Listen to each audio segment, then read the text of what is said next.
I did. Ladies and gentlemen, let's bring out our players in here tonight. Ladies and gentlemen, he was here last night, and by gum, he's come back. Mr. Ken Krause.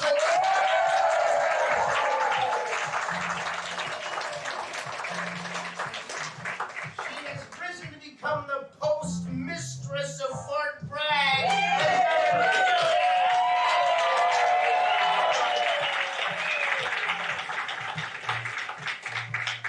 She's that wisecracking dame from FB sporting red tonight, Miss Christine Sammons. Hit and Run Theater has been doing improv comedy from the beginning. But truth be told, we didn't really know what we were doing back in those early days. We learned a lot of basic games, mostly from the famous Viola Spolin book, Improvisation for the Theater, which we scoured for improv techniques and exercises. We did improv scenes at workouts, and we had a lot of fun from the get-go.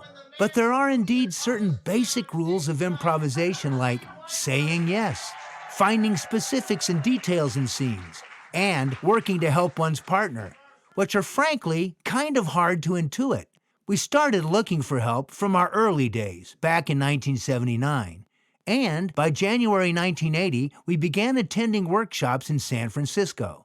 Pamela Stoneham joins me in doing some reflecting. As I recall, in January 1980, and it may have been you who sussed out, Jim Crana was doing workshops at the Old Spaghetti Factory. At the Old Spaghetti Factory, and also at the boarding house in San Francisco. Yeah, well, they were performing at the boarding house, the committee. Yeah, which was a spin-off of Second City, right? Yeah, and Compass, also, or whatever it was called. Yeah, there's also the Pixel Players or something like that. I think you heard about workshops. And so in January 1980, we went down as a group and went to our first improv workshops. And I think we were actually doing some improv before we went there a little bit. We had just dipped our toe in the water of it and didn't really know anything about what we were doing, except we knew we wanted to do it. Yeah. And then, we all went down to San Francisco together. It was the big outing I'll never forget, and got totally excited about it. I remember just loving going down there, and it was just so cool to be down with people who were doing it. I learned a lot from them. I've been doing this, 42 years now? That's where I fell in love with it the first time. The art of improv was doing it in that group and going, this is something I could really enjoy. I mean, it's just, everything was new. It was always new, and it still is. That's the cool part. Hit and Run Theater progressed over the course of the 1980s, mostly by making mistakes, but often by meeting people more experienced than us. Tracy Burns takes us further. Well, we started what we affectionately call bar prov, which was literally we played in bars. In fact, I was playing in bars before I was 21, and I'd have to sit in Peter Litt's office or sit outside in between sets because I wasn't allowed in the bar because I wasn't of age. So it was Viola Spolin inspired a lot, and it was just simple. Who am I? Where am I? What am I doing? And then go. I remember one time at the Seagull, it was a fairy tale, but you change the emotions or you change something. And I was sitting at sort of very precariously perched at kneeling down in front of you. And it turned into something, I don't remember what it was, but you knocked me down too hard. You didn't realize that you had pushed me, and I hit the ground and it knocked all the wind out of me. And I was on the ground and I couldn't breathe. I mean, literally I had no breath. I was just, and then finally it was like, but show. And then I just kept going with the show. The improv, we did that for what I think 5 years before we got introduced to theater sports. When we went to the Edinburgh Fringe Festival and ended up meeting a guy named Brian Lohman, who ended up being in our show that we took to Edinburgh. And he introduced us to this thing called theater sports. The originator of theater sports and the writer of a book called Impro was an English theater director by the name of Keith Johnstone, who had studied improvisational theater in relatively revolutionary ways. By the end of the 1980s, Tracy and Doug, Ellen, Pamela, and Kathy all had taken Johnstonian improv classes through Bay Area theater sports or in Europe or other places. Brian Lohman and Drew Letchworth of Bay Area Theater Sports were some of our first theater sports coaches. Pamela and Ellen played for Bats, and Burns and Nunn experienced a heck of a lot more in British workshops. Tracy Burns fills us in on what Burns and Nunn learned while working in Britain. That was Keith Johnstone started, and his work from his book Impro. And that was a game changer for both of us and for many people. There was such structure and beautiful, this leads to that. You learn this skill, you learn that skill to tell stories. And it was storytelling, it was acting. It wasn't just gags and dumb jokes. It had purpose. That changed everything. And then became very involved in theater sports for many years before Bay Area Theater Sports, before it was Bay Area Theater Sports, San Francisco. We did that. We moved to London. We helped introduce theater sports to London. In England, you became the artistic directors, and then, helped in Germany. Pamela, Ellen, Kathy, Tracy, and I all took classes via Bay Area Theater Sports, aka BATS, and other places, and we were suddenly aware of a new vocabulary of improvisation. I think this gave us an advantage we hadn't previously had and brought better storytelling and scene work to most improv games we played. In the early part of this new century, we rebuilt the long fragmented hit-and-run theater to include new players and have been doing regular improv shows locally ever since. Around 2002 or so, we invited actress Anne Ryman, multilingual Uta Roland, and experienced musical performer Jill Lemus into the group. A few years later, we asked Steve Antler, Christine Samus, and Ken Krause to join us. And as we brought other people into workshops and into the group, I think we were able to pass on more joy and a sense of, I'll figure this out, for new players. Here are some thoughts on starting improv from Ken Krause, Mindy Ballantyne, Janet Atherton, and Christine Samus. I went to the workshops, and it was very interesting doing theater games, improv games, and word ball and things like that. It started me feeling more comfortable just saying what came into my mind at the time, and like not holding back, not saying, well, maybe that's not good, maybe I should think of something else, just saying the first thing that came into my mind. And that really started exercising a different muscle that way. Oh my gosh, I was so excited. I I saw one of the flyers for improv workshop, and I could not wait. I remember calling you and being like, hi, I'm Mindy Ballantyne. Can I come to the work? And you were just, yeah, come on. And I was so excited. That first workout was just, I was like, this is where I want to be. These are my people. We're having fun, laughing. I still even remember like some of the games from that first workshop. I was just so ecstatic to be playing with you guys. So that was great. Yeah, I felt it was such a fun, crazy, different thing. I'm going to give it a go. I kept saying to myself, I'd loved seeing you guys, and never thought I would ever be on the stage. I just thought I would be something fun to learn and do as I was getting back into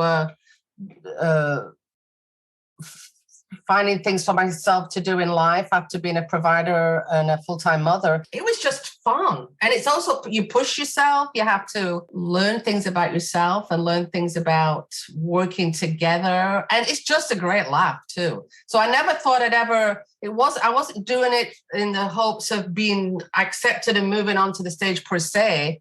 It was just a great fun way to spend your time and get to know in the camaraderie of it all. I think that I've learned an awful lot from improv. I think that there's a certain kind of, yes, and the cardinal rule, the only rule of improv, is a great way to approach life, isn't it? Here's this. It's actually quite Buddhist when you think about it, that you're saying, yes, here is this. And now, what will I do with it? And I have a natural tendency towards some anxiety. And yes, and is very helpful. And the camaraderie of it all came together in a lot of bits where we had to work as an ensemble, like Arms, which is one of the oldest improv skits known to humanity.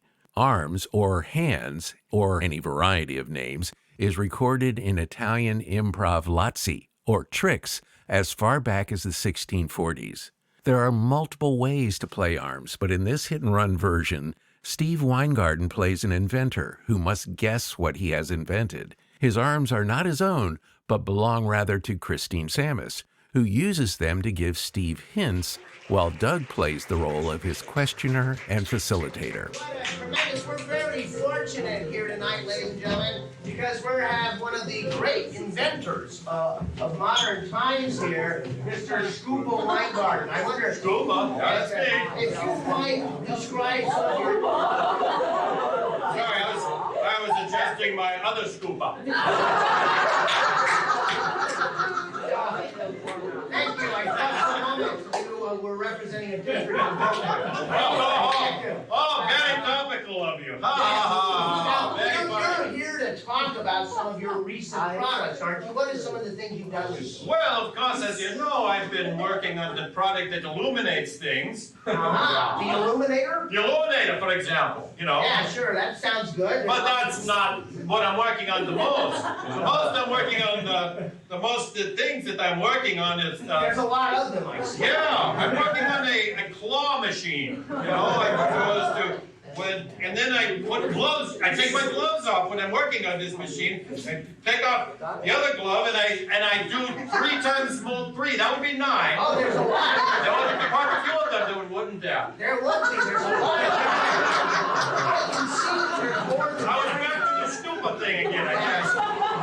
I can see that there's more than 3. So, you've done this, and describe a little bit more of the detail, some of the work that went into it. Well, I start by making some tortillas.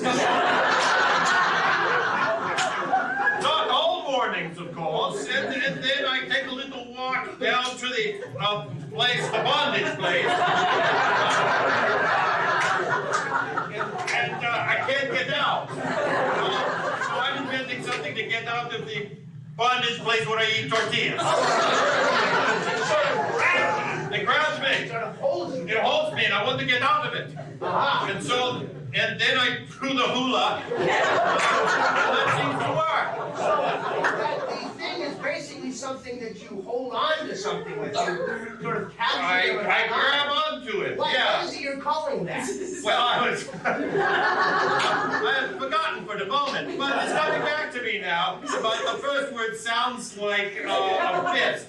A fist thing, and then, unfortunately, I don't know sign language.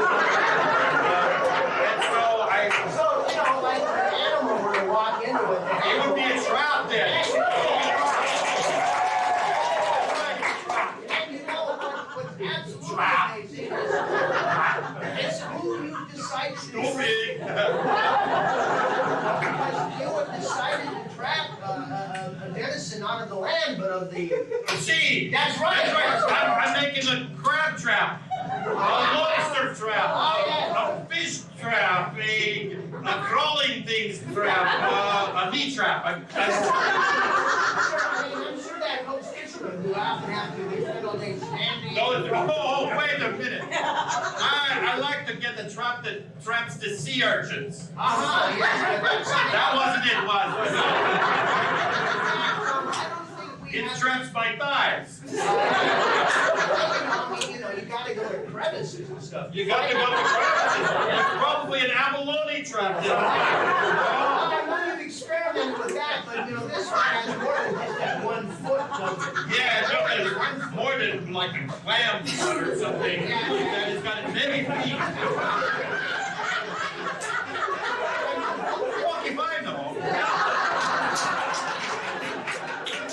If you just look at yourself once in a while. Oh, I love the way I look, because it's like that, don't you? I see a mirror. Yes. I look in the mirror and I see... On one hand, there's how many fingers? That would be 5. And And then there would be 3 on the other. yeah. Then that would be 8 feet. Oh, wait a minute.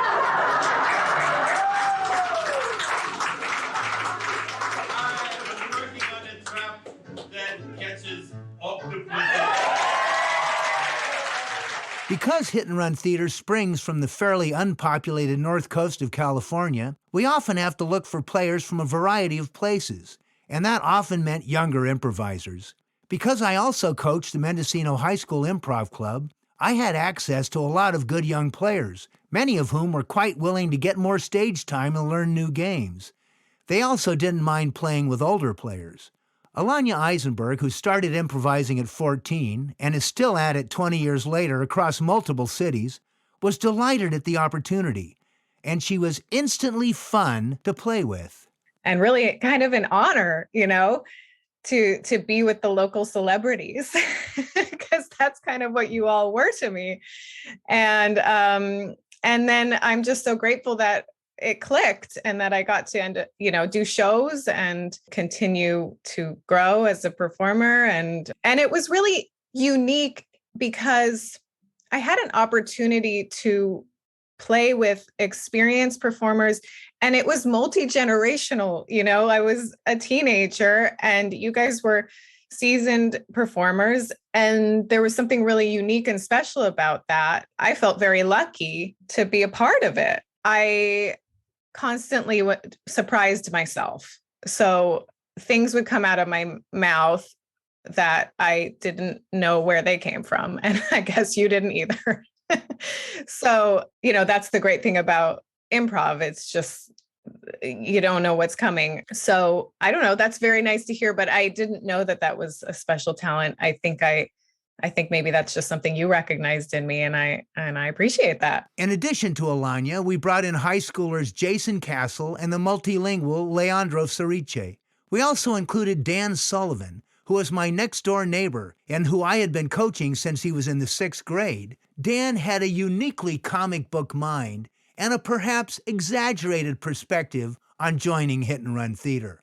That was how I was growing up, is watching Titans on stage make amazing humor. I just wanted to emulate. It's such an interesting feeling when you see people that you're so enamored with because of what they're capable of in humor. And you're like, how do I do that? How do I be like that? So when you talk to me about doing this, I think if I remember correctly, I probably just, was like, oh, wow, that sounds really great. And then I went home and looked at my Beatles poster and fainted. It was total Beatlemania for me, because for me, that moment was like if the Justice League was asking you to be on the team. It's like you're sitting there with an ice cream in your hand looking, and Superman and Green Lantern or, knocking down Lex Luthor, and then all of a sudden Green Lantern comes down and goes, hey, listen, kid, do you want to shag some balls? And it's like, okay, great, I suppose. It was also fairly exciting for 17-year-old Nicole Paravicini, who had sung in lots of musicals but had never improvised in a bar before. And I was super nervous because, I was 17-year-old kid and you were all experienced improv professionals. So I was, really honored that you asked me to join you.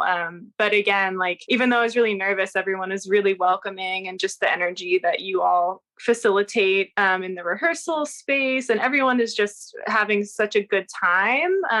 And I think everyone really, wanted to make sure that I was, comfortable, and that really showed. But I just remember, I don't remember very much, to be honest. I think I just totally, I try and recall, memories from shows, and it's just like a blank slate. I think because of the nerves, I can't remember anything. I just remember things that people tell me afterwards, or if somebody filmed a bit, it's like, oh yeah, but it's hard for me to remember anything that happened on stage. And sometimes those first shows were kind of overwhelmingly nerve-wracking.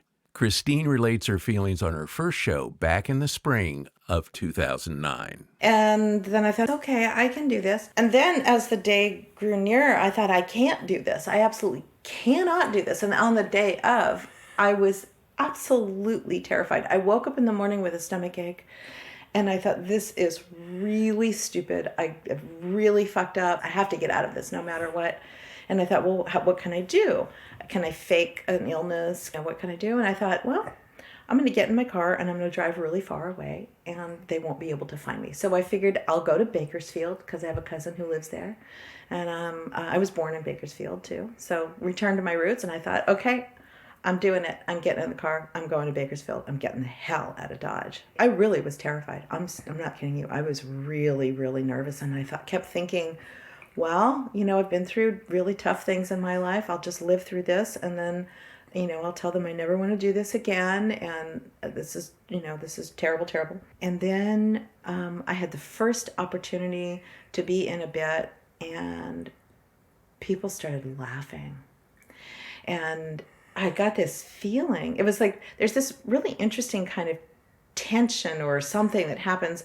People start laughing at you, and then you kind of like start playing back to it. I mean, I don't know, is it hamming it up? I don't know what it is, but it's sort of like you kind of get it that you can, they start actually leading you. The audience starts being puppeteers because they start doing something and responding, and you see them and feel them responding, and then you do something back, and then they respond to that. Anyway, first laugh, completely hooked. I just thought, this is amazing. And then I felt like I felt like I don't care what happens. I want to do this all the time. It was a lot of fun for Christine and for all concerned, but yeah, it is hard to remember what you just did in that bit a few moments ago. And most of the time, you don't remember that you don't remember anything. You just have fun in the moment. A game that often feels completely free-form for a player is where one must play a translator or translate poems or lines of dialogue for another player. Someone can be speaking a gibberish language and making it sound like so much gobbledygook, and one must make it sound viable as English. Context helps, as does game structure. We have long done a game called Poet Translator. Here, Christine's poem representing Swiss poet Gudrun Stech is translated by yours truly, while Steve Weingarten gives us a physical interpretation. Granted, you can't see his physicalizing, but you can hear the audience response and enjoy the poem. Ladies and gentlemen, we're very fortunate tonight because we have a moment of culture in this show. We have the poet laureate of what great country that doesn't speak English? Switzerland, I heard. Yes, we have the poet laureate of Switzerland here to do her fabulous poem. What's the title of that poem that's never been done before? Lots of mountains. What's that? Lots of mountains. Lots of mountains, the Swiss classic. Hey, gentlemen, let's hear it for the Swiss poet laureate, Miss Gudrun Stech. And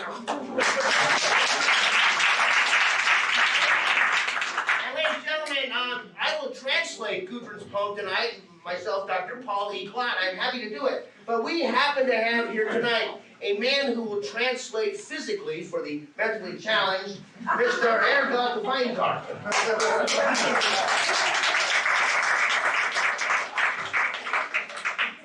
Ladies and gentlemen, now for the first time in the United States, Lots of Mountains by Gudrun Stech.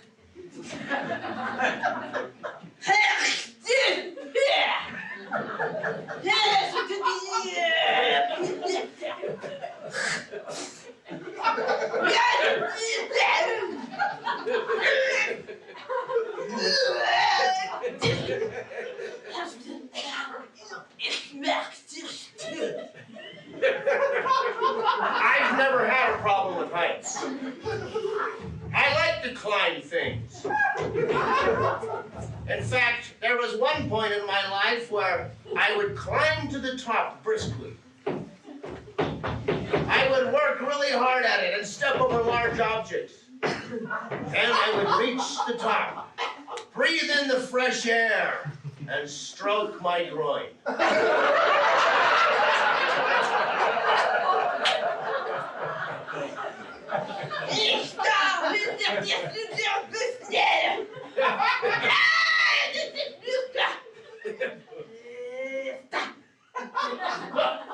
Some people like to yodel. I've always been one of them. I throw back my head, grab myself by the thighs, and loops with a yodel. Often nothing comes out.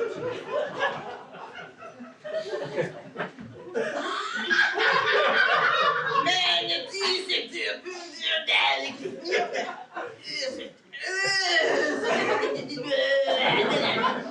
Hey! The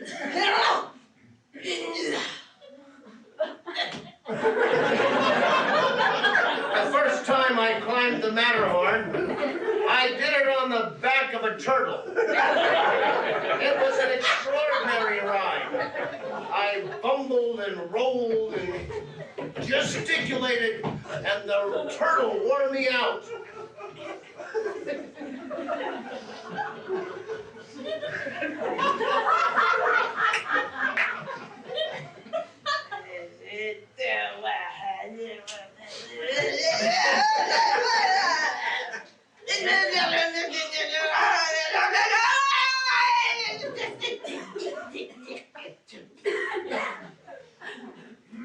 I've always hated valleys.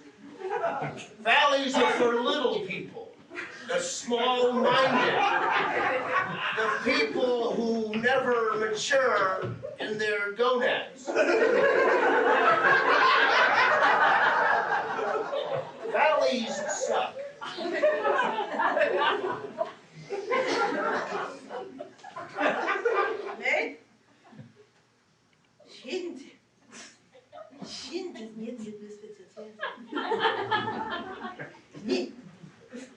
So let me leave you with one thought. You can beat your chest. You can beat it so you can hear it getting beat. You can slap your thighs. And then you'll know what it's like to climb the mountains of Switzerland. The one thing that hardly anybody ever talks about, when you're doing improv, you don't have to memorize any lines.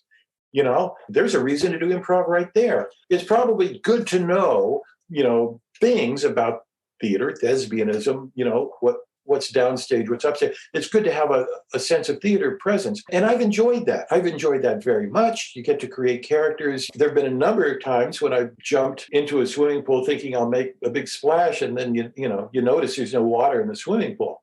And then what do you do? For me, the idea would be to simply do a beautiful swan dive. Make sure your form is perfect, because go out with a bang or something, but give it your best, whatever it is, commit to it. And now that's more or less a way of approaching work.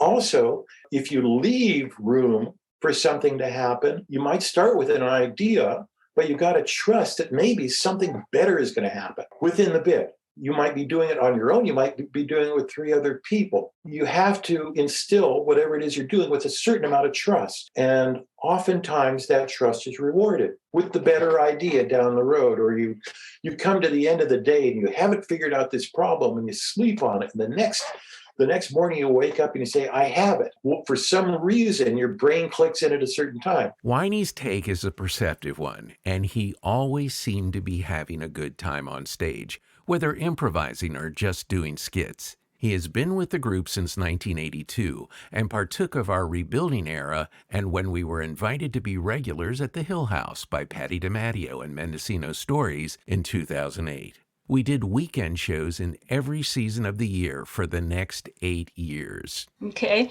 so June 08 was our first show together, and we just did one. And that was our first show. Our last show was June of 2016.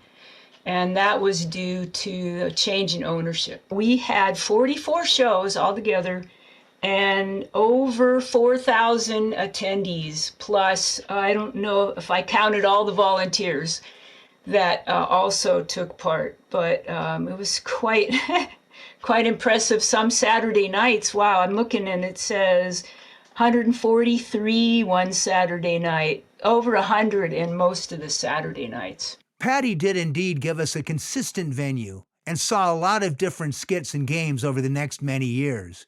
And she knew her favorites.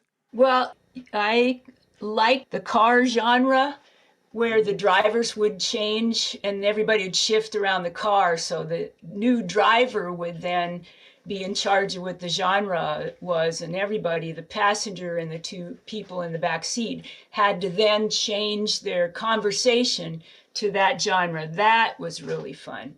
I like genre car a lot. That's one of my favorite bits because we depend on the audience to give us genres.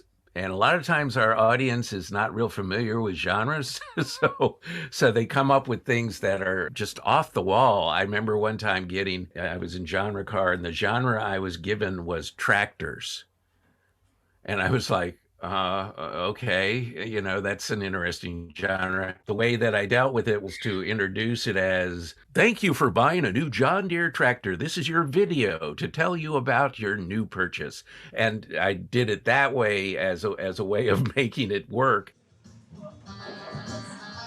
I'm so glad that you came with me to work. I'll take your friends to work day. It's funny, my steering wheel does not mean to be saying not solid matter at all. Uncle, you would like some goodie while you're driving? Oh, my overactive expressions. It's getting kind of hot in here. Can I take off my tail? Oh, but no. In fact, you're going to pull over by that little deli? I know. By that little deli. I'm very funny, yes? I'm going to get a sandwich and you can have one, but I will be back for the love of God and not steal my coffee. You're such a doll.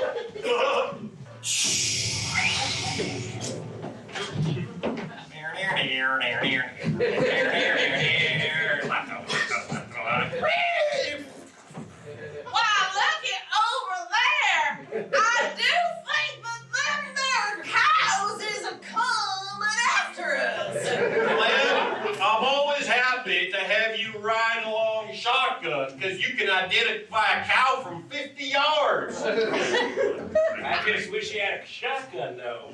We could shoot it. Well, last time we gave Clem a shotgun, you remember what happened, Dalton? That's how I lost my toe. You're right. That's why they call you Four-Toed Dalton. I've been thinking that maybe we ought to change your name. I was thinking you might answer quite nicely to Three-Toe. Here, take my little Derringer and change his name. Ow! Well, Three-Toe, I see a school marm over there. I think I'm gonna go mount her.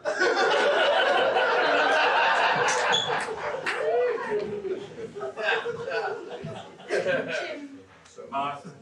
Patty. Martha. Jim. Patty. Martha. Jim. Martha. Jim. Patty. Jim. Patty. Martha. Jim. Martha. Patty. Oh, Jim.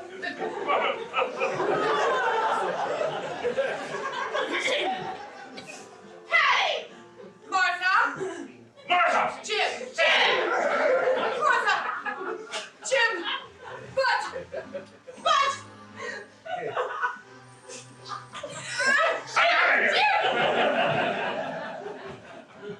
Another one was the Goddess. Okay. I love the Goddess. It was usually 3 women, and each member of Hit and Run had to say one word. So it passed along to the next one to actually come up with a sentence. There were questions. There was another hit and runner who had the questions, and the Goddess had to answer. That was pretty surprising, too. The premise of that one was mostly that Whiny would make a trek high into the mountains, and he would then search out the Goddess, and the Goddess had 3 heads. And he one head spoke one word at a time. Oh, okay. And they would do it. And it usually was Kathy, Jill, and Christine. One classic that Kathy and Christine and I have done for years is The Goddess. And the Goddess goes to the mountain, and usually Steve is the man who comes up the mountain with the question for the Goddess. And so we speak one word at a time, giving advice to this penitent that comes up the mountain. And it's an old bit of just word at a time, but we adjusted it so that we sort of do a crazy hippie dance while we're giving our definition of his question. And it's turned out to always be really a crowd favorite and a favorite of ours. And the question will come from you. What significant question would you like to have answered instead of you this evening? Where's the money gone? Why is money green and where is the money gone? I don't have to synapse. Thank you very much. Why is money money green and where has it gone? Well, folks, we are of great opportunity this evening, for I have traveled far, many, many, many a mile to the top of this mountain, and I have come here to ask the goddess this question of money. Goddess, where are you? Oh, the goddess has arrived.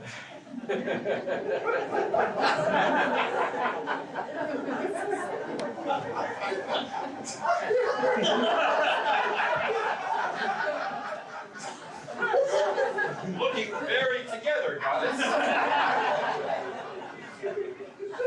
Goddess, were I to focus my energies here upon you, perhaps you could do the same and answer me this question. Are you ready to answer a question, goddess? I am as ready as I'll be. It looks that way. Goddess, I ask of you, the villagers down below care to know the answer to the question, why is money green? Money is green because it looks like lettuce leaves.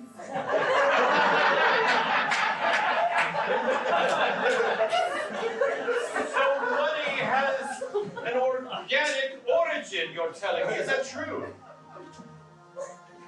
No big deal. I have another question, goddess, as you were thinking about that. I've apparently overburdened you. Goddess, these are dark times financially. Thank you so much. And the villagers, goddess, would like to know, where has the money gone? It has gone the way of all sinners.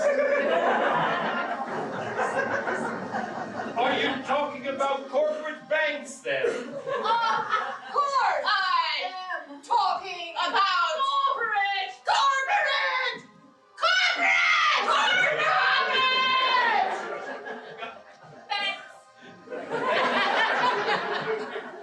Goddess, if I might add on just one other question.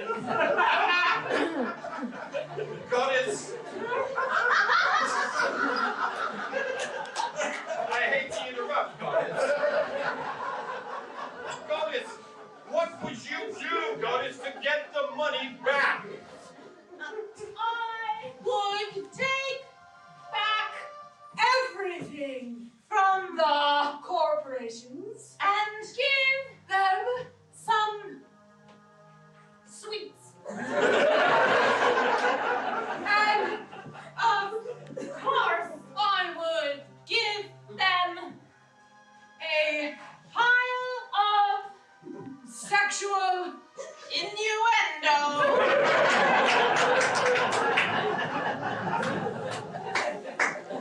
Yeah, that about explains that, doesn't it?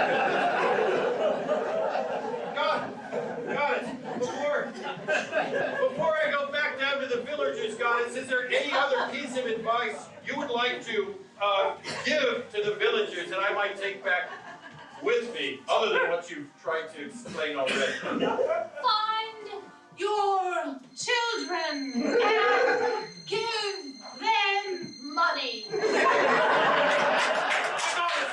Christine points out the importance of getting your head around the riddles and puzzles involved in various games. I just thought it was really fun. It seemed like it was puzzles. It seemed like I was solving some sort of a puzzle. And so I just kind of got interested in solving the puzzle of, okay, here's a game that we're going to do. And everybody is going to say a line beginning with the alphabet next. So A, B, C, start a line with A, start a line with B. And so I was just interested in playing along, solving the puzzle. And one of those puzzly games is Spelling Bee. Jill tells us how to play. Well, Spelling Bee is always fun because we get to act like we're grade school kids and we're kind of saucy and so proud of ourselves spelling. That one's always fun. And then we get to do word at a time as a definition, which always comes out crazy. That's totally fun. And we do a couple of other ones that are word at a time. Ladies and gentlemen, we're very fortunate because we have a group of the finest spellers in Mendocino County here with us tonight. we'd like to bring them out right now. And they have come here to challenge you, the audience, to challenge them. So they will go through a series of words at your instigation. We wonder if we might have from you something you might find in a single syllable in a first grade spelling book primer. Fox. What's that? Fox. Spot? Spot! Thank you very much. The word is spot. Spot. S-P-O-T.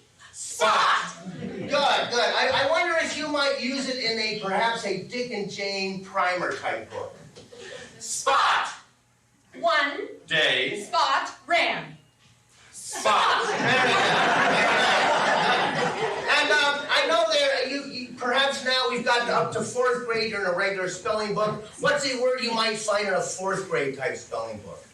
Humidify.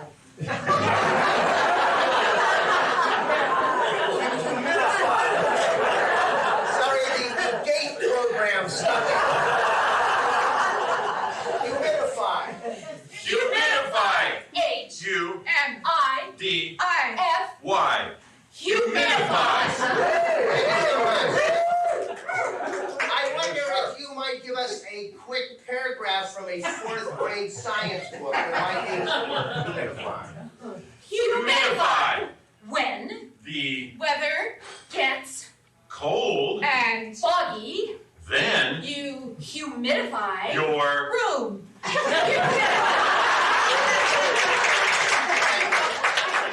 And now perhaps we've gotten into middle school. It's the last of your spelling books. What is a word you might find in a middle? Pterodactyl.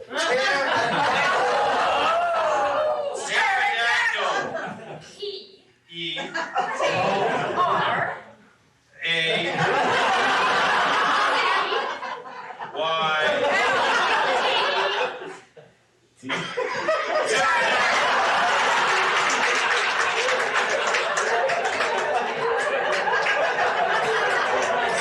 I know it's described on page 56 of the middle school science primer. Wonder if you could give us a quick scientific definition of a pterodactyl.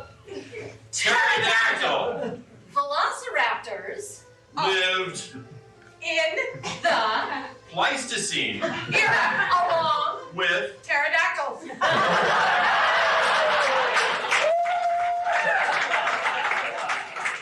Now you've gotten into high school, you're studying for an SAT test. What is a word you might find on an SAT test? Mnemonic, I heard. Mnemonic. Pneumonic. P N U M O N I C.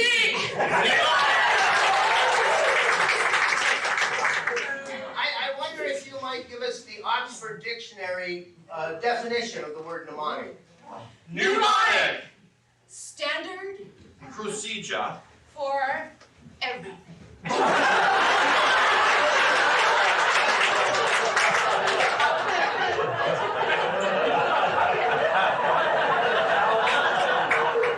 Now, I know, ladies and gentlemen, you've seen a lot here tonight, and we're going to give them the final push. They're now qualified for a Mensa grant. Yeah, that's a qualified genius. I wonder what is a word you might find in a Mensa crossword puzzle. Supercalifragilistic, expialidocious. Supercalifragilisticexpialidocious. S U P E R F L A I I O M.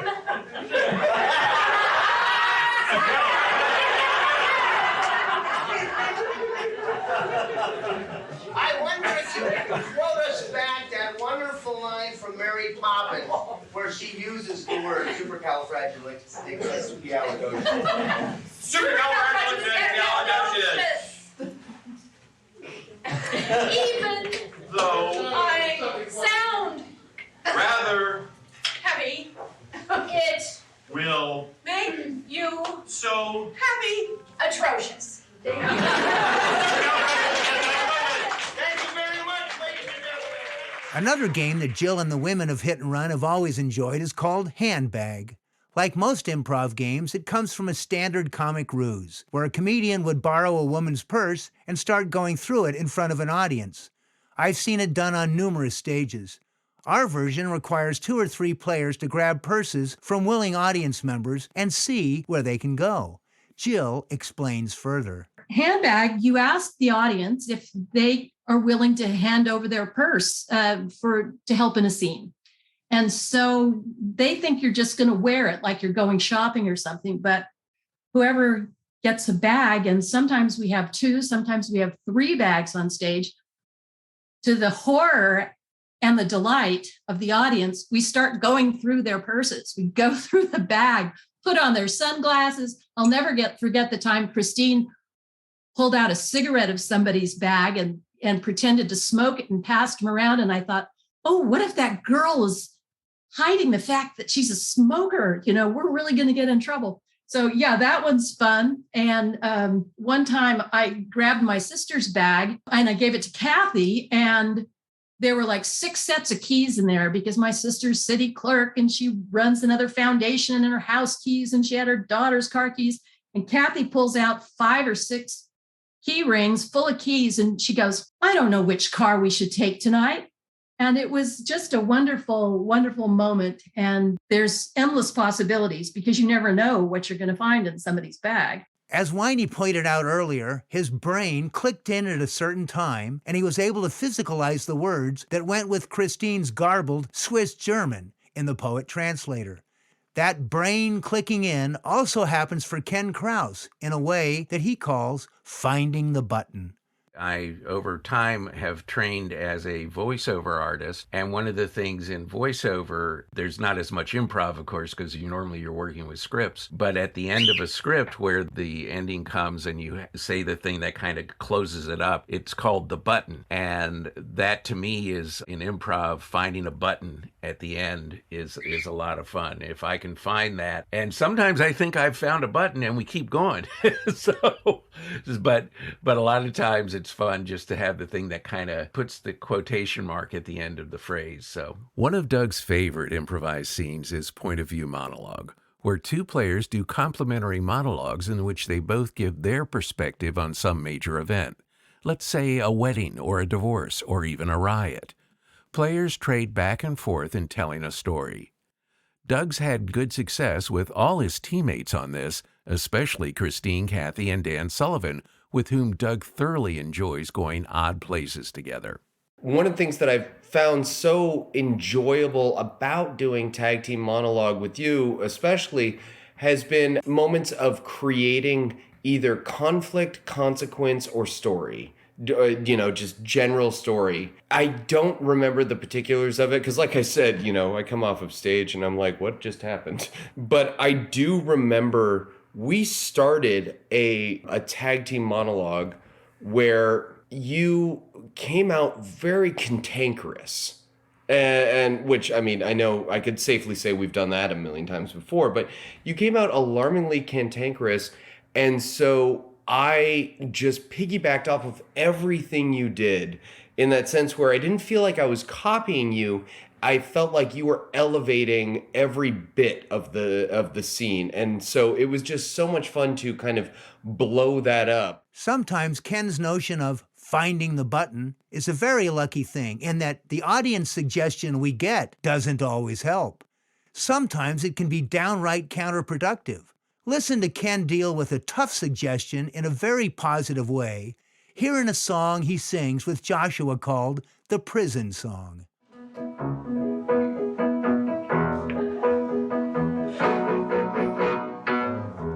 The cell door closes behind me.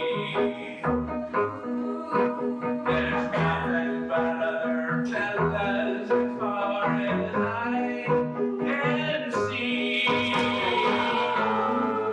I'd like to go out on the yard, but getting out there is much too hard. The guards are mean, they give me looks.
About all the things we say that we have done.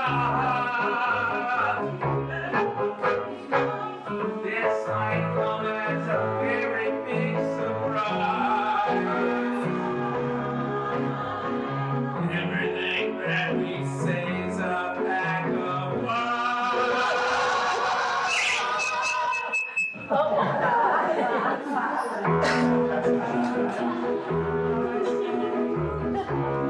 Why don't we go visiting our comes soon? Well, Daddy and Mama's on the intercom. I hear my name. My sweethearts, come see me just the same.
Don't come for me.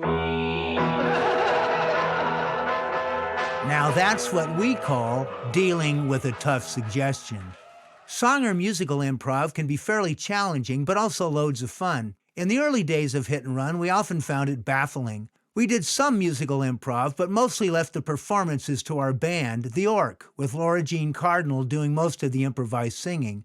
We had semi-regular gigs at the Seagull Cellar Bar in Mendocino from 1982 through 1984, and the Orc led this section of the show. But I remember that was when we first came up with the idea of taking suggestions from the audience as to how we would do a song we were kind of familiar with. And it evolved from, I think Laura Jean started at working with Hit and Run Theater, and that you would just start speaking in other languages or gobbledygook languages or pretend French or pretend German or Italian. So we would either sing a song in a different language, or we would do it and we'd ask for suggestions. What do you want this to be? Reggae? What do you want? So they would throw out, well, let's do that reggae or do it in a different style. And we were adept at working with each other, that someone could throw out an idea and we would just take the song that we would normally play in one way and then we would just play it in a completely different manner. The Orc did some really fun stuff with Hit and Run back then, and Laura Jean could do some excellent gibberish singing.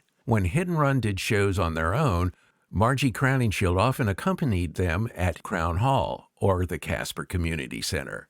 Margie had done a lot of songwriting both on her own and for the group, most especially in the Arnold Vicious era. She had also written numerous songs for various of our Hit and Run and Burns and Nunn shows, but she was the first to admit that improvising songs in the moment was quite a challenge indeed. We watched other groups and came up with some new musical improvs for our shows. One of our early favorites was Madrigal, where we tried to blend voices in the style of a pseudo-medieval madrigal. We need from you the make-believe heroine of the North Coast. What might she be called? Magic Mouse. Magic Mouse? Magic Mouse. Mouse, that's a good nickname, too. Ladies and gentlemen, a song about Magic Mouse, heroine of the North Coast.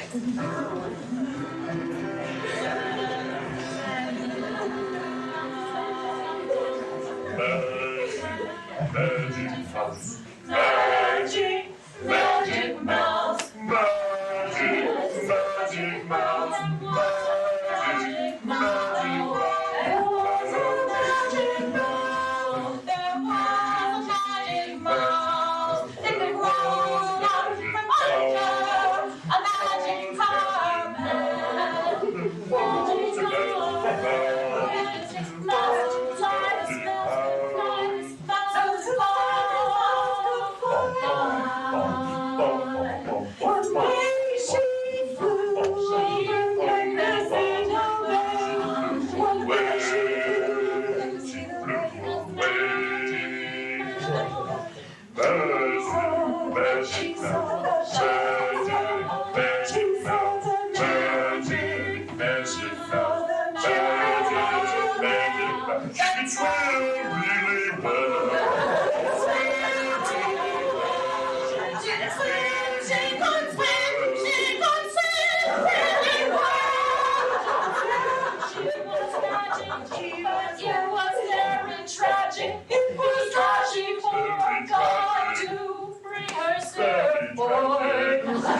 Hit and Run Theater was always keen to improve musically. Back in the 1980s, hit and runner Harry Rothman was a very solid singer and sang in many musicals for Gloriana Opera Company. But few of the rest of us were musically trained. Still, we loved being part of our musical shows, the Arnold Vicious Punk Opera and Rockalypse. In the 1990s, when we started the Mendocino Comedy Festival and regularly had LA Theater Sports up for summer shows, we also included Joshua Raoul Brody and Laura Derry, musicians from Bay Area Theater Sports.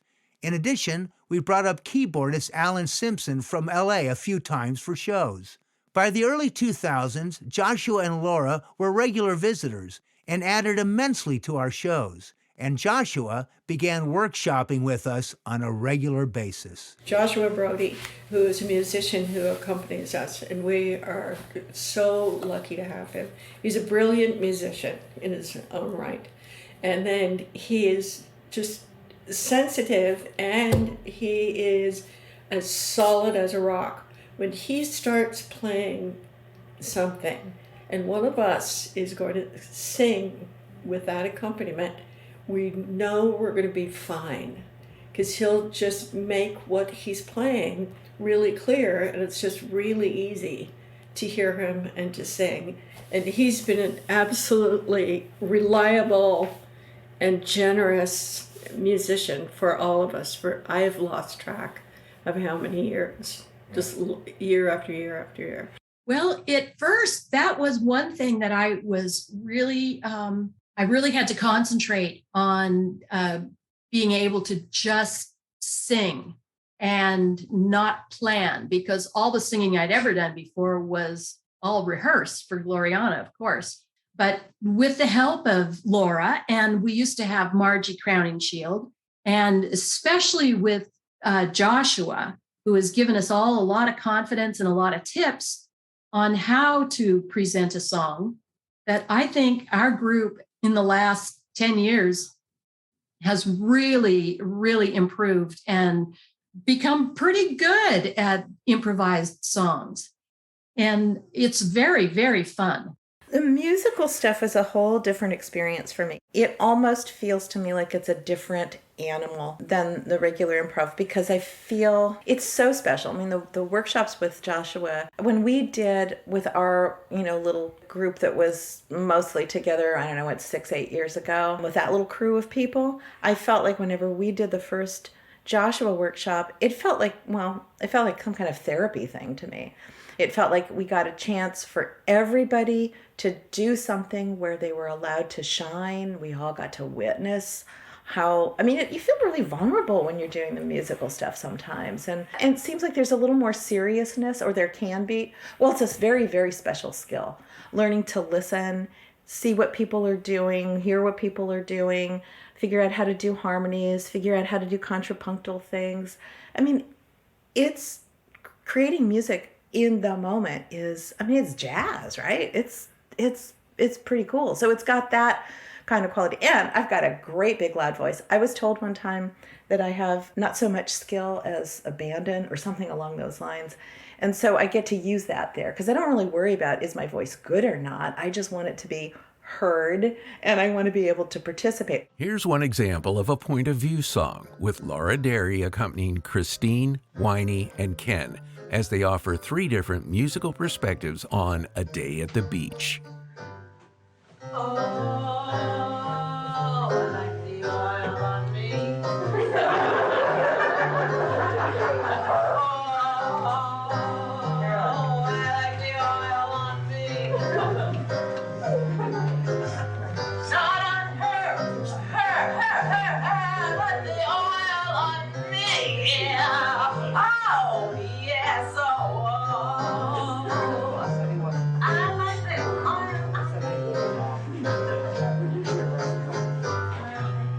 Go to the beach. I see the babes. They're dressed in bikinis. They're my babes. I ask them if I can rub some oil on them. Rah, rah, rah. I rubbed the oil on a bikini, babe. She said, you, babe, are really babe. It's different than babes because it has a different consonant at the end. But that's all I can think of. I'm just rubbing it in.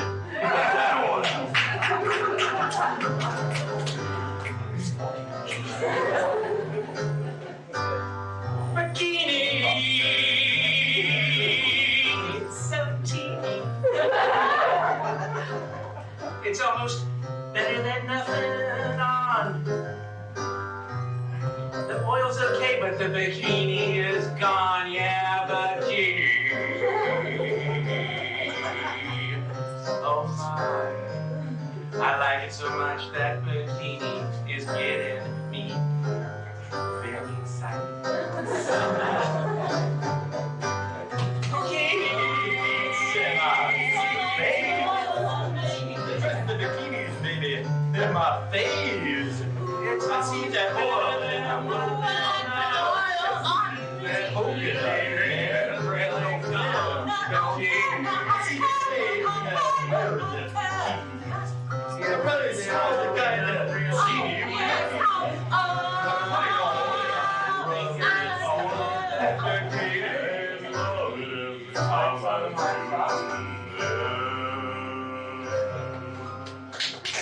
Longtime musical improviser Joshua Raoul Brody fills us in on how he workshops with our group. It's clear that you love singing. You devote a lot more of your warm-up time to the musical end of things than you do to the non-musical stuff, which is unusual in my experience. I'll generally start with the basics. First of all, a little pep talk, encouraging those that are scared of singing, those that are scared of song improvisation, but also those that are scared of singing at all. And there are all too many of them. Song improvisation is a great way around that hesitation. And then a warm up, of the instrument, which is your body. You warm up your breathing, you warm up your physicality, you do some stretching exercises. And then a whole bunch of time is spent just vocalizing and just exploring what your voice can do. I used to like to say that most Western people are only used to doing 2 things with their body, either shaking hands or fucking. And there's so many other things to do to connect physically with another person. There's massage, there's hugs, there's dancing, there's, in the same way, there's so many things more to do with your voice than what most people do, which is talk. And occasionally, scream an epithet if they hit their thumb with a hammer. But there's such a wide range of singing, and there's such a wide range of different things you can apply the singing voice to. There's songs, but there's also just, the glory of a beautiful day. So I try to remind people of that. I try to explore all these little nooks and crannies that their voice is capable of doing that they just don't get to do, and they've gotten a little rusty. We do a little ear training, a little matching notes. Not that note matching is that important. And then warming up the rhyming muscle. A common line of mine is not all songs rhyme, and a lot of songs rhyme really badly. But it's still a good place to start, just to warm up the word generation part of the equation. And then putting them together through simple things like couplets and limericks, and then limericks to music, and then singing songs, improvising songs. So those are the steps that I go through when I'm introducing anybody to the craft of song improvisation. You guys have obviously been through that stuff with me a lot. And the thing that impresses me the most is that you keep up with those skills when I'm not there. So that when I come back, it's not like starting over from scratch. Although I've been known to start over from scratch, regardless, just because that's the way I'm used to teaching. But then there's the advantage of you guys' experience and you guys' stick-to-itiveness that I can plunge you into the deep end of the pool when I come up with more advanced stuff, and also stuff that I've just thought about and haven't really tried out. You guys are very willing guinea pigs, and I've always enjoyed working with you on that level. Willing guinea pigs, indeed. I think a general feeling in our group over the last dozen years or so is that music improv workshops with Joshua are as much fun as the shows. Here, Christine and Nicole describe their joy at these workshops. He's the best. I mean, he's amazing. Yeah, Joshua. It's an amazing experience to be able to be with Joshua. I mean, I really think they're transformational. I think that for me, it seems like I've learned some things about, trusting my gut, and, you just come in with something and then go with it. I mean, improv is that way in general. You just kind of go. You show up and you act as if that's what I intended to do, and then you go from there. But the musical stuff, it's my heart. I love the musical stuff. Yeah. That is honestly some of the most fun I've ever had in my entire life, is just improv singing. I had never had an opportunity to do that before. And I'd taken a couple of his workshops prior to you asking me to join Hit and Run. And I just enjoyed it so much. And I was so excited to get to do that more. And there's really nothing else like it. It's truly like, gosh, it's just euphoric because he's so talented. He's such an amazing, accompanist isn't even the right word, because he's creating the music from scratch. It's so fun to sing with him because he's so good at like knowing, at kind of sensing where you're going to take the song. And it's just this amazing like back and forth that I'm just smiling so much thinking about it. I couldn't help but wondering what goes through Joshua's mind as he creates an improv song. So I asked him. Let's follow Joshua as he fills us in on a potential musical improv journey. There's at least two things. There's probably a bunch of unconscious stuff going on as well that I can't talk about because it's unconscious. But there's two conscious things. One is the semantic content of the title is, suggesting a mood or a place or an emotion or an attitude or an energy.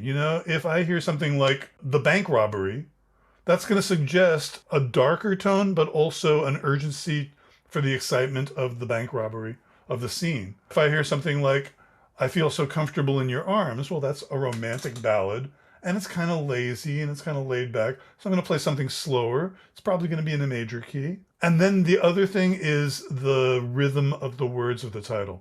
So if the title is Come Away With Me, right?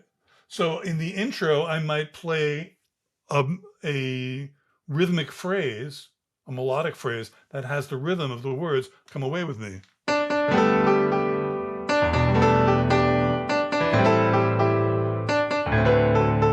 And the singer may pick up on that.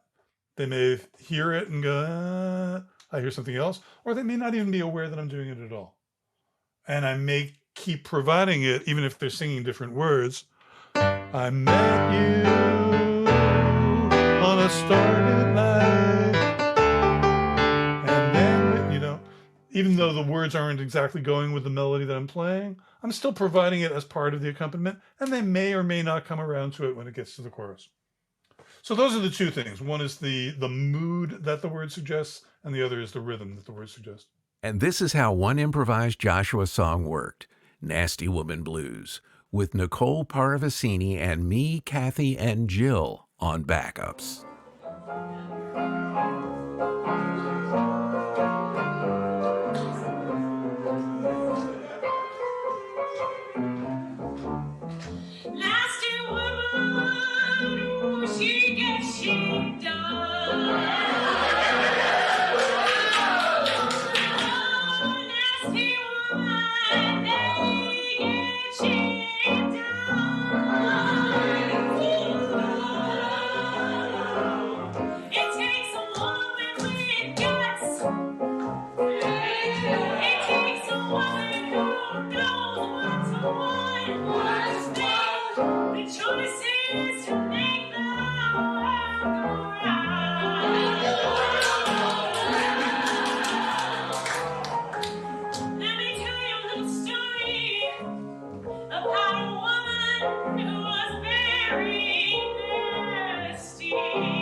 One of the best kept secrets of improv groups is that a good lighting techie person is like a really powerful secret weapon. To put it in basketball parlance, it's like a good sixth man, like having John Havlicek come off the bench. For the great majority of the last 3 decades, we've had 2 lighting techies from the same relationship, Eileen Wolf and Sally Werson. But often, we haven't had the best equipment, no matter where we've played. I like that quote, the technological backwardness. When we were in Crown, we had a light board. Rickety, but it was a light board. And that's really fun to do. You know, like I know at Casper, we'll have a toggle switch. And in some ways, it's easier because it's just about shading. You know, you're not using color and you're not using lights that are shining on different parts of the stage. So in some ways it's much more simple, but in other ways it's harder because you want to light up over here. I want to yell out at you, hey, you know, center stage, you know, or stage right. And, you know, but I don't do that. Whereas having a board that has different colors and power, it's great to, like, if you're walking across the stage, to be able to follow you, you know, and I love that. But it's also more difficult, you know, because where are you going to go? This isn't a scripted show. Go out here and then go back. And obviously, doing lights for an improv show is not always an easy task. Yet Sally has met the challenge on many occasions. Yeah, and we should probably say that our standard operating procedure is normally I wave, or whoever's directing or whatever, waves the scene out, and that's your connection to you. Then you see that and you black the scene out. That's right. But there are, I don't know, probably 1 out of 5 or 6 times where there comes a scene end where you black it out on a point where you think it's a good time to do that. Tell us about that decision and how you make it. So you're asking me the hard ones, right? Yeah. Yeah. Well, because you've always said, leave them laughing, leave them on the high note. And so I've been there long enough with you guys that I trust my judgment, and it's not always right. You know, sometimes I'll make a mistake, but it's just like if it's a perfect line that someone's delivered. And the only place that in the quick thinking that I'm trying to do, it's only going to continue on, not with the high line. Then that is my decision to do that. It's really hard because I know I've made mistakes. I remember you coming to me one time after a show. You said, "Why did you go out then?" I said, "I thought it was a good idea," you know. And you're so kind because I'm not mad. I just want to know, you know. And it's like, yeah, that's fine. But then there are times when I wish I had done it, and I will let the scene go on. I mean, I actually sometimes feel like, you know, I've got the power, and which I do, you know, and in some ways because, well, I have the literal power, the electric power, but, you know, in like, I could end this scene anytime I wanted, but it really puts me on my toes. And one of the hardest things to do is when it's a great scene and I'm laughing and, you know, it's so funny and I just want it to go on. And then I remember, oh, no, I'm part of this. I have to focus, you know.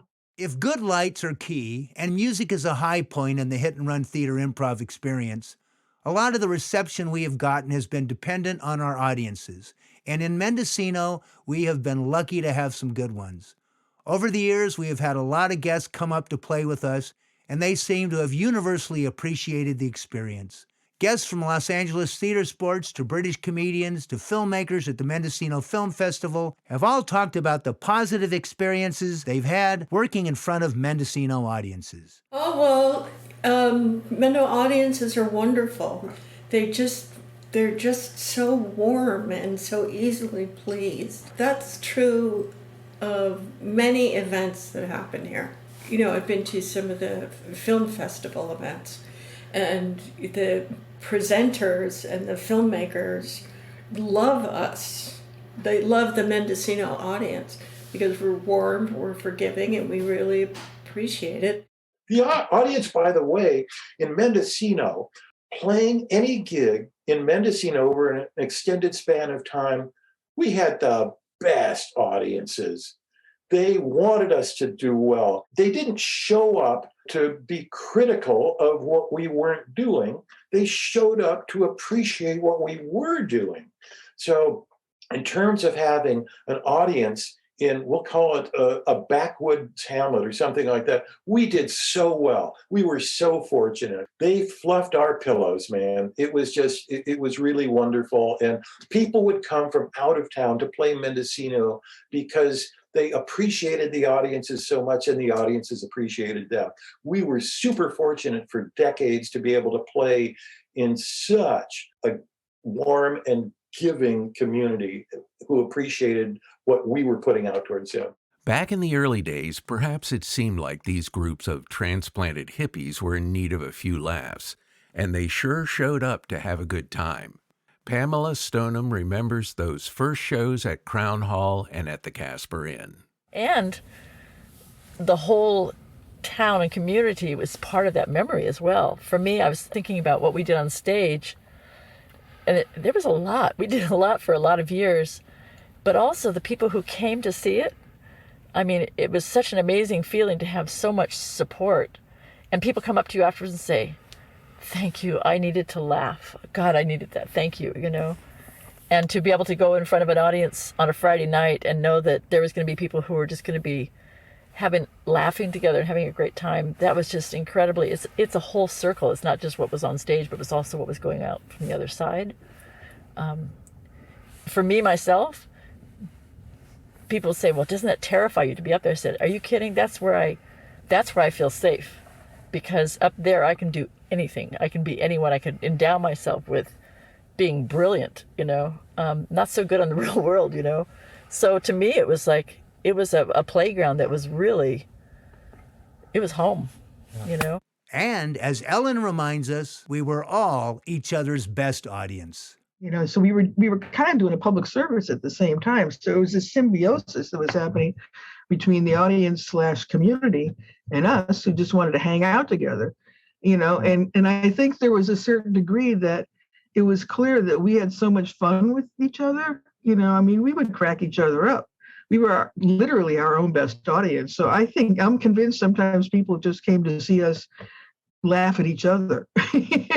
And Patty DiMatteo, who produced us for 8 solid years at the Hill House, has fond memories of the kind of audiences we were lucky to have. Ha ha. You know, Hit and Run actually created an incredible atmosphere in the audience of being able to escape everyday life and go into fantasy land. Into totally spontaneous and surprising ways of thinking. I mean, you guys are so wacky. I could hardly believe some of the things that you came up with.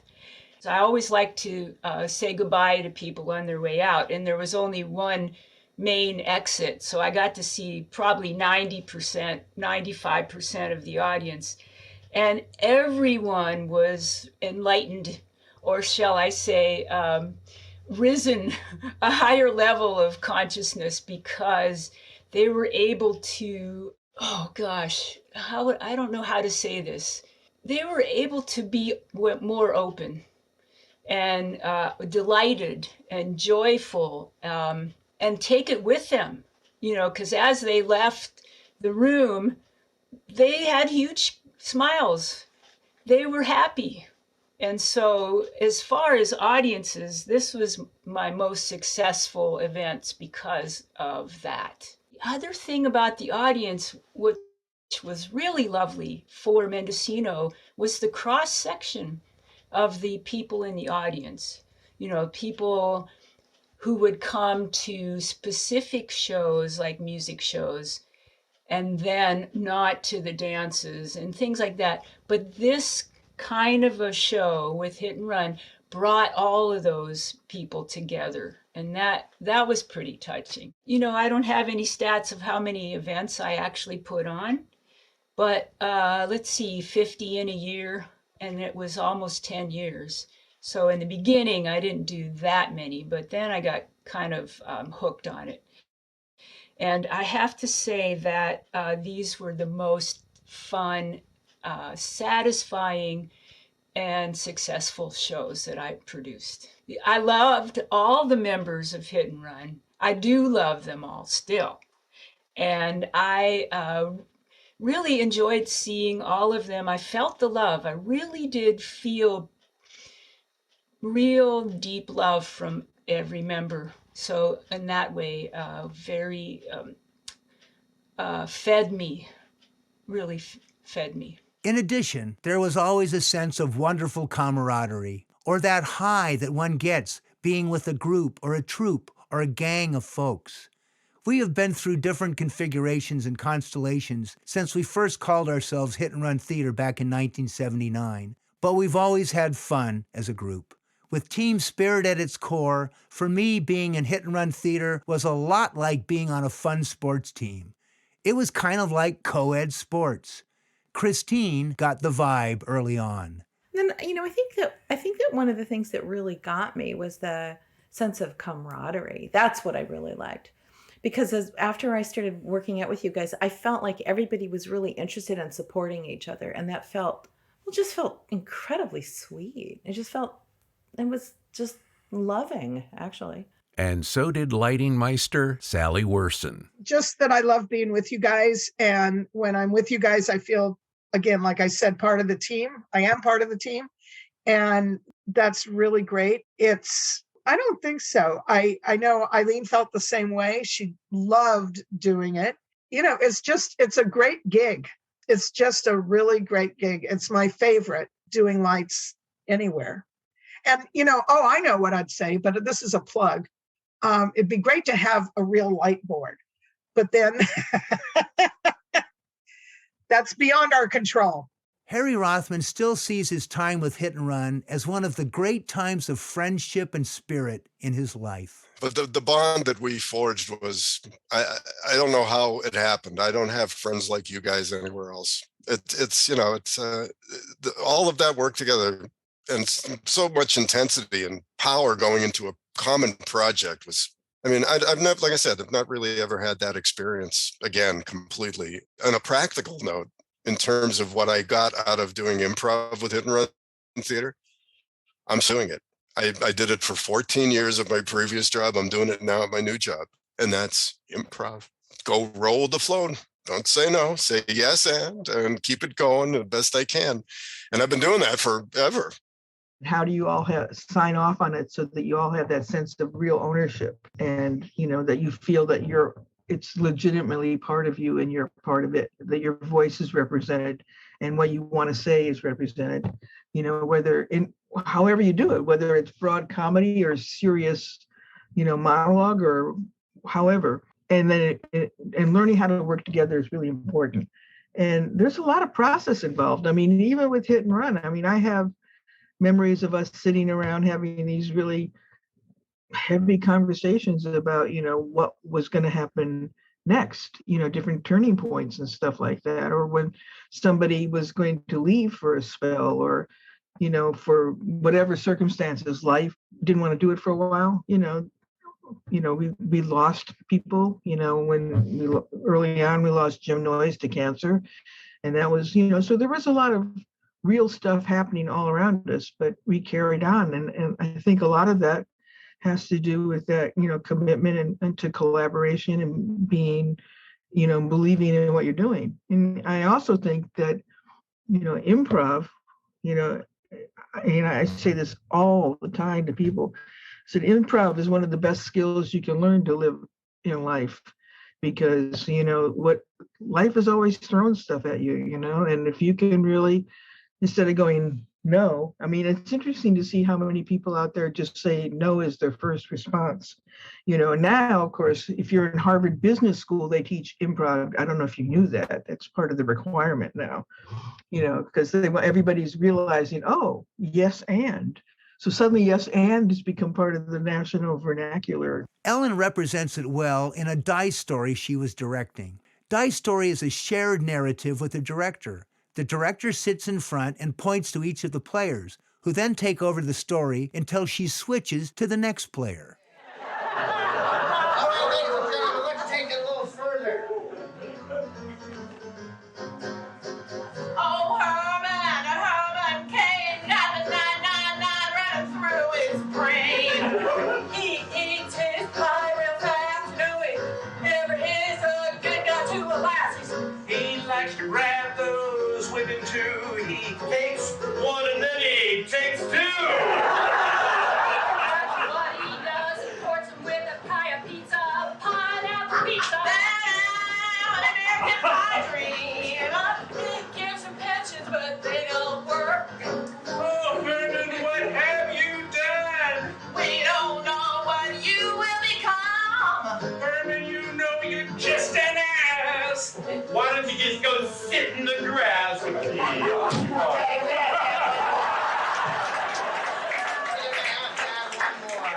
Let's bring one other person into the news into this bit. Ann Coulter. Ann Coulter. Ann Coulter. Ann Coulter, she's crazy as can be. She's living in some crazy country. I don't know what. But she going out with Herman Cain. Why doesn't she just take it to Herman and say, hey, Herman, away? She's bleeding. You know she's Skinny too, and blonde and blue, and Ann Coulter's such a... Okay, ladies and gentlemen, okay, let's add one more person to the mix. Somebody else would like to see the Speedy Blues Up thing. Rick Perry. Rick Perry, I heard. What's her blow dry? Rick Perry has the hair. He's so debonair. He laughs all the time at who knows what. Down in Texas, that's he like. Yes, he loves that down in Texas. Oh, I'm so afraid my daughter is Tyler. She lives in Austin under him. I can still see it from my camera eyes, position of being, directing a die story, for example. And everybody is in that semicircle and they're all looking at me and I'm directing it. But, it was so great for me because I would see the intensity and focus in everybody's eyes and just be delighted at whatever came out of your mouths, because we'd surprise each other. I mean, that was always the thing that was so fun too, was to be able to surprise each other and then run with it, and I think that's one of the reasons to this day we have that bond, because we did trust each other and we happened on each other at a really good point in our lives. Improv it was a game changer, a life changer. And I'm so privileged and honored and happy to have taught so many people in so many places and in so many different ways. All of that goes back to Hit and Run. The through line and my trajectory of who I am, I'm going to get emotional, and who I am was absolutely influenced by Hit and Run Theater. Who I am as a person, who I am as a performer, who I am as a teacher. Hit and Run. You educated me. I was a freaking wild wolf child who didn't get anything. I didn't know how to do. I was feral in many ways and incredibly. It's too long of a story, but Hit and Run shaped. You all gave me form and shape. I learned how to be with people. I learned how to be in a group. I learned how to be in a family through Hit and Run in ways that I didn't know how to do. I didn't learn in any other way. And Hit and Run, everybody in Hit and Run are still my family, my closest friends, the most important people to me after all of these years. And that is astonishing. And when we get together and talk, we all agree like how miraculous that is, that we're still in each other's lives. Okay, I love everyone in Hit and Run. I love you, Doug. I just have to say, the fact that we're still in each other's lives after all these years and after being a couple and comedy partners means so much to me. I love you. I love Ellen, Harry, Winey, Pamela, Kathy. I love the people who came after, who I haven't even met, that is part of this continuum. And I'm honored to be part of that history. It shaped me and molded me. We will end on a song from our absolute most recent show from November 5th, 2022, at the Casper Community Center. It was a song format we learned from Whose Line Is It Anyway?, the Irish drinking song.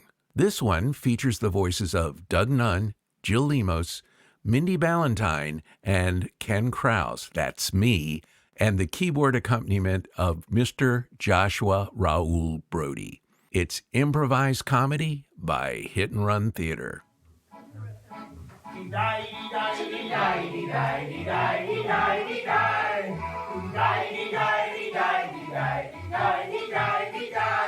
I used to go to church every freaking Sunday, and then I decided one day, why not stay at home?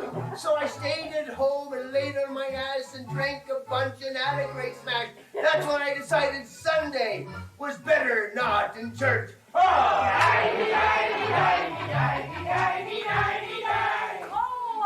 love Sunday because of football. I sit in front of the telly and I watch them all. Every single channel has got a different game, and that's all I do. So call me by my name.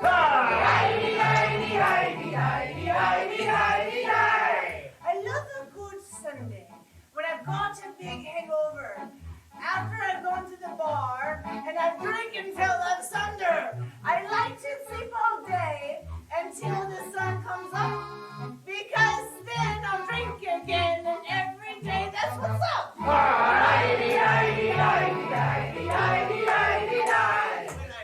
thought I'd go see the priest down at the church, I wanted to confess my sins. I was in a lurch. I went down to the booth and I climbed right in. I was so blackout drunk I forgot to talk to him.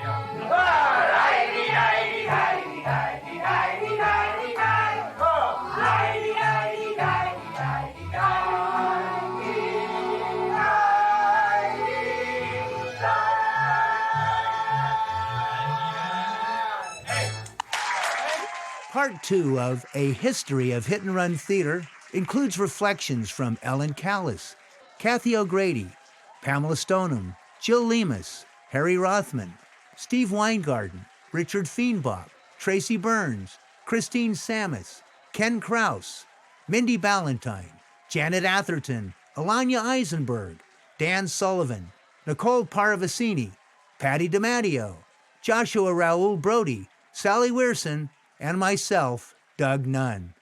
We would like to thank video and audio recorders Bessie Krause, Dirk Yahelka, Marco McLean, Mike Evans, Bob Kapitoff, and many others. Support for Snap Sessions is brought to you by listeners who contribute generously at our link, patreon.com/Snap Sessions, or through the link in the Snap Sessions website, thesnapsessions.com, and also the link in our show notes. Thanks to our Snappus Maximus contributors, Ron Hochsprung and Rick and Henny Newman, and to our supportive snappers, Peter and Sheila Jowers, Kathy White, Dominique Jowers and John Bird, Gabriel Geiger, and Christine Samus. Other contributors include Steve Weingarten and Jerry Shook.